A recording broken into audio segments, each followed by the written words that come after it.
Yes, thank you very much, and thank you for the pleasure of talking on this important and interesting issue in front of this audience.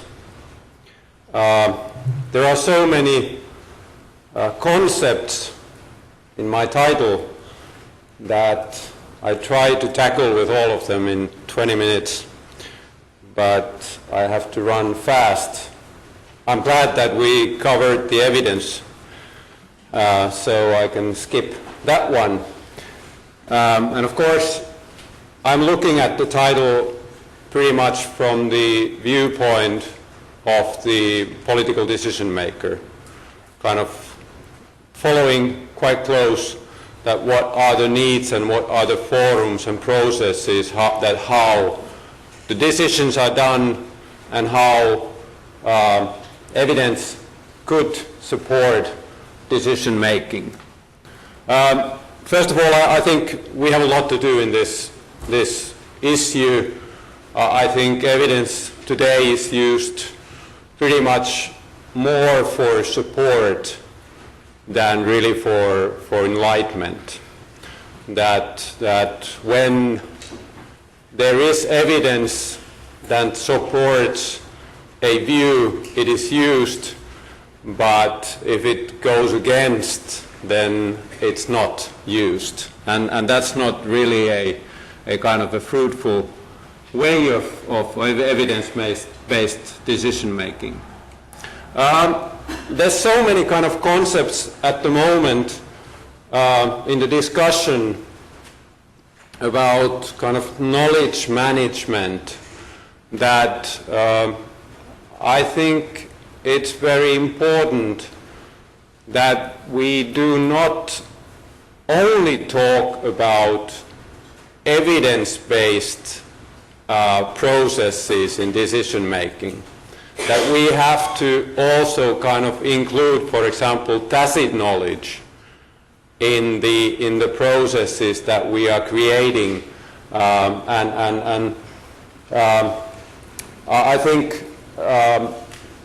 think it's important that when we are looking at the steering systems and organizational cultures, evidence-based processes are tackled in a wider scope.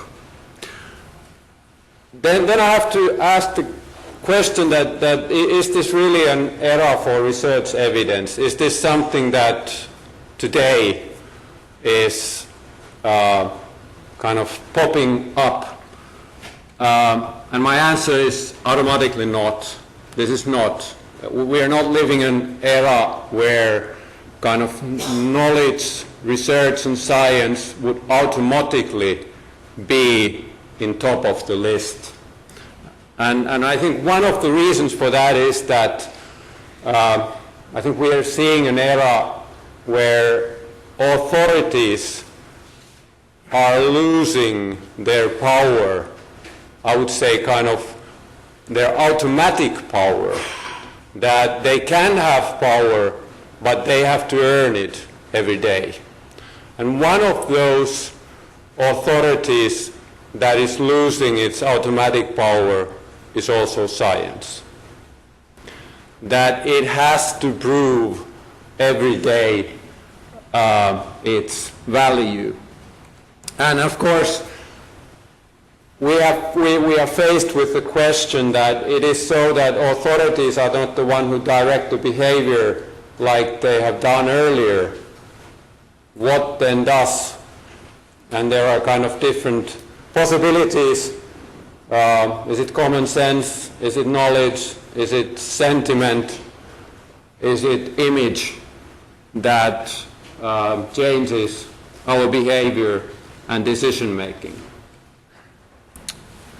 I must also say a few words about what are the changes seen in the management of politics today.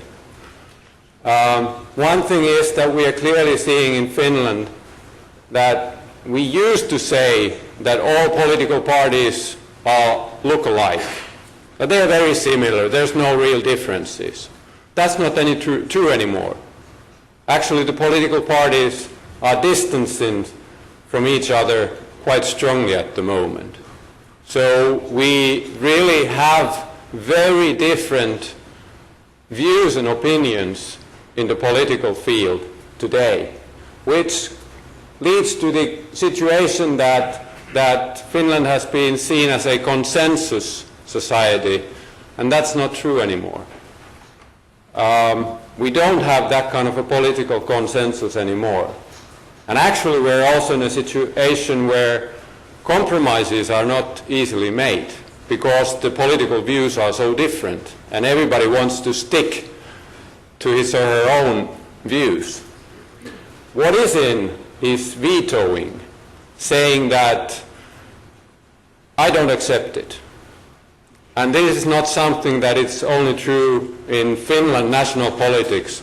Look at international organizations. Where do you find an organization which is capable of doing compromises and actually with that coming up with real change-making decisions? It's not very easy these days. I think an researcher and influential person of international politics, Moises Naim, wrote a book named The End of Power, where he concluded this kind of a change, saying that we're today living in a world where power is easier to gain. It's much more difficult to use than earlier, and it's very hard to maintain today. One of the issues that political decision-making faces very strongly today is the fact that we are solving horizontal problems with vertical organizations. That the organizations that we do have, they don't kind of support the nature of the problems that we are faced with. And the big question is that we understand entireties in this time and are not lost in very sectoral viewpoints. And this is also true when it comes to kind of evidence-based decision-making, that it used to be kind of easier earlier. It was kind of a closed process where it was very clear that what are the actors in the process. If we talk about the production of information, or if we talk what is the role of, for example, civil servants in this kind of a process, and how the information was used. And now that's not true anymore. There are so many different actors in that process that it kind of confuses the old way of seeing evidence-based decision-making. And then in an era like this, it brings up the question that how can we turn evidence-based, broad-ranging information, understanding, and political values into a decision that will generate sufficient support and confidence? I think that's the big question that we are faced with. There are few imperatives that, from my perspective, are very important when we're talking about evidence-based policy and decision-making. The first is to speak truth to power. This is true to research institutes. This is true also for civil servants. That there must be trust in order to speak the truth to those who are making the decisions. The other one is more actually for the decision makers, that they should understand the value of knowledge in decision making. That's the kind of basic issue. We are seeing today a situation where that because information is so easy to gather and get, that we are seeing things that, for example, kind of political advisors are Googling a certain term and then they take that to their policy, to the political decision maker and saying that here it is. Now it's ready for you to decide. And nobody kind of raises the issue that yes, there is information about this issue, but what is the quality, broadness of that information? And that's why understanding the value of knowledge and the character of knowledge is so important.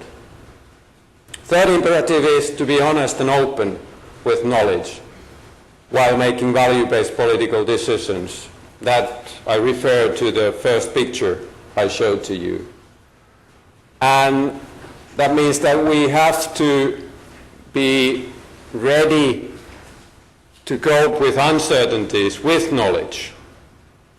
That having knowledge doesn't mean that it's always certain.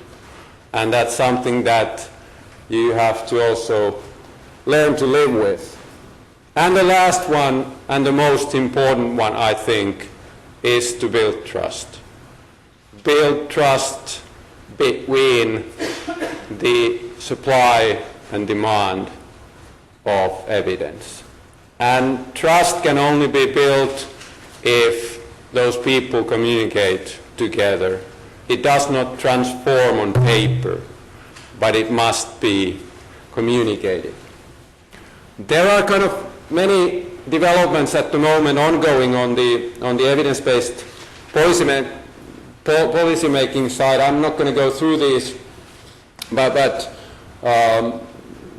there is kind of new funding forms which aim at strengthening the evidence-based policy making. There are new kind of forums created. There is a survey done how the government's scientific advisor role should be handled in Finland, and so on. But I then come to the issue of wicked problems. I think it's very clear that we are used to working and making decisions when the problems are tame or they are critical. When the problems are tame, the way to manage the situation is actually management. You can handle those things with managemental ways. And if we are in a situation where problems are critical, then it's kind of easy also to have the examples of command and control, that kind of decision making. But what do we do when we are faced with wicked problems? What is wicked problem? This is a Wikipedia interpretation of it. Important issue is that if you try to solve a wicked problem from one perspective, you probably create bigger problems from other perspectives. It is resistant to resolution, and there are so strong interdependencies that it is, for that reason, very difficult to be handled the same way as tame or critical problems. There's one picture which I like that describes what it is all about. The question is that when there is certainty and when there is agreement what should be done, then we're talking about kind of simple critical decisions, and that's control and techno-rational decision making is useful then. When it's certain but there's a lot of disagreements what should be done, then it's kind of compromising is the way that decisions are done. When there is agreement what should be done, but uncertainty about what are the outcomes and the problems, then we're talking more about kind of ideological management on decision making. But when the uncertainty and disagreement both are high, then we are in a field of wicked problems. And then we are in a situation of kind of garbage can decision, where it can be seen that the decisions or the solutions, the solution makers and the decisions can separate from each other, that they do not kind of go hand in hand. We can make decisions, but they don't solve the problems that we want to solve. And here are some kind of interpretations that what a wicked problem is, that there is no clear beginning and end on it. We have in Finland ongoing a very lively discussion about how to reform the social and health administrational structures, what we call in Finland sote. And that's a wicked problem, for sure. Can you tell me the date when the sote problem started? Or can you tell me the date when it will be solved? I can tell you it won't. There is no such date. It's an ongoing wicked problem. There are moments when we can tame it to a kind of more calm situation, but it will not disappear from our agenda. There are no wrong or right solutions to sote question. There are maybe better ones or worse ones, but we have to be very creative in making those solutions, and they are very unique in character. And it's also so that when we talk about making a solution there, we are quite uncertain that what all the consequences will be, what will happen. We don't know, because there are so many interconnections on that field and so many actors that it's very difficult to say that what the outcome for each individual actor in that field will be.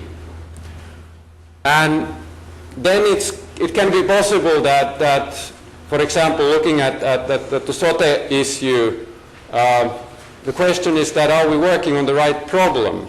Because there are very many difficult power struggles ongoing, and those power struggles should also be made visible in order to understand that what we're talking about. So I end up with a few ideas that what could be the kind of special requirements for solving wicked problems. One is that solving a wicked problem, the question that how you define the problem is a big part of solving it. And that means that we should have a kind of common interpretation of the problem, which means that there should be also a common kind of situation picture. For example, when the government was doing its decisions last summer, I think the one day called what we called a Heureka meeting was very important, that we gathered all the different actors, not to make decisions, but to see that do we unite on the question that where we are. And that's the kind of work that must be done when we're dealing with wicked problems. Another is, of course, that you cannot kind of manage or command in solving wicked problems, but you have to be able to be in dialogue, and you need the skills of interaction cooperation in that. One thing is time. It would be great that we could solve kind of like sote question tomorrow. And that's what's kind of expected, that government should come out tomorrow and say that this is what are we going to do, it's solved. It doesn't work that way. We need time. It takes time. The cooperation needs time. And it needs creative, tailor-made solutions. And what is important, in that process, evidence is needed. It's part of creating the common situation picture, and it's also needed in finding the different possibilities for the solution. And again, we come back to the question that the evidence, the people who create the evidence and the ones who use them must talk to each other. We must create better forums for that kind of cooperation. And actually, it was interesting when I made up these questions, I noticed that these are exactly the same viewpoints that, for example, Professor Nonaka, who's done a lot of work on knowledge management, actually uses when he describes wise leadership, which is a term that he has taken into use. So, at its best, I think, solving wicked problems, it's a shared learning process for the different shareholders of evidence-based decision-making. For example, making pilots or tryouts on certain issues is a good way of creating that kind of a learning process, that we come up with a concrete question trying to solve it in practice.